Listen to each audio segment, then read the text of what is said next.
Everyone, today is National Brisket Day, and you know we are not going to let that pass without celebrating. So today we have Brett Butler here, the owner of Butler's Carolina Barbecue, here to celebrate with me. I'm so happy you're here. Thank you for having me.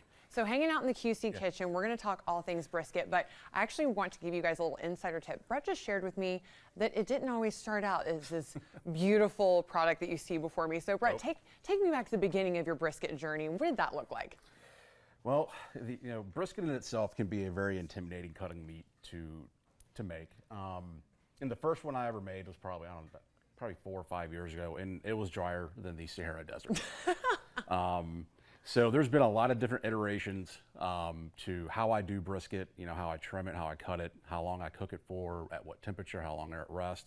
And I think I found a pretty good recipe that we're sticking to. Yeah. Okay. So walk me through how we've come to where we are now, because clearly this looks absolutely fantastic. We're not looking at the Sahara Desert anymore. So walk me through what you brought for us today. Yeah. So this started out as probably a 14 or 15 pound brisket. Final cook is probably about 8 or 9, because when you cook any kind of large cut of meat, you're going to lose about 30 to 40% of that mass.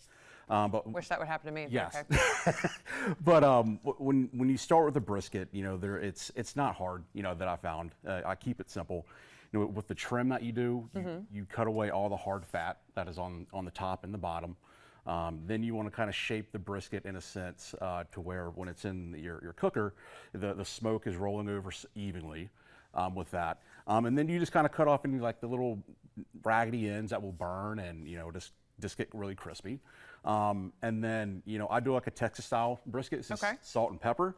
I see a lot of folks that do a really heavy rub on there, but I do it a little bit lighter. I like the flavor of the beef to kind of come through as opposed to being too salty, too peppery.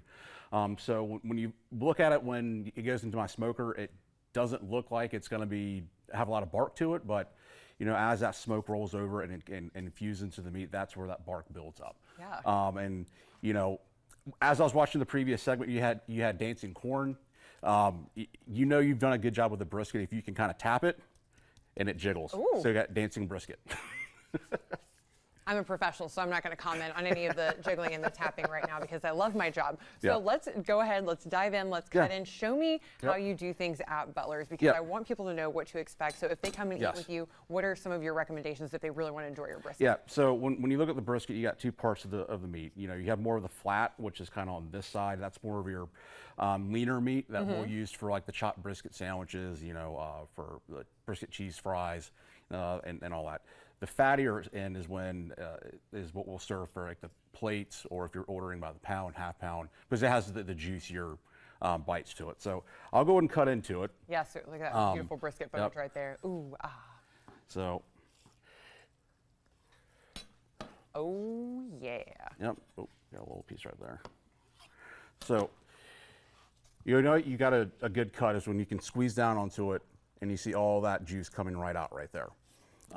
That's when that the fat has rendered up at the top right here, and that fat is what gives that meat so much flavor to it. And when you're cooking, the reason you don't cook brisket so fast is you have to let that fat render down. So for us, it's a 24-hour process. We usually put briskets in about 8:30. They cook until about 8 o'clock at night. They typically get to a temperature of like 190 to 195. Okay. Then we rest them overnight in our warmer. And that's the key part to the brisket that I found. You have to let the meat rest for, 10, 11 hours if you want it to render down and be as juicy as you want it. Well, so I think we're gonna have to make it not resting. I'm disturbing its peace right now because I definitely want to try it before we head to break. But if people want to come and they want to enjoy this with you, I'm going to put the information up on the screen so that you guys can add this to your weekend eats list. And Jorge's going to be a little bit jealous that I'm getting this. So I'll give you a smaller piece right there. Oh, he's like, here's a delicate TV bite for you. Phenomenal.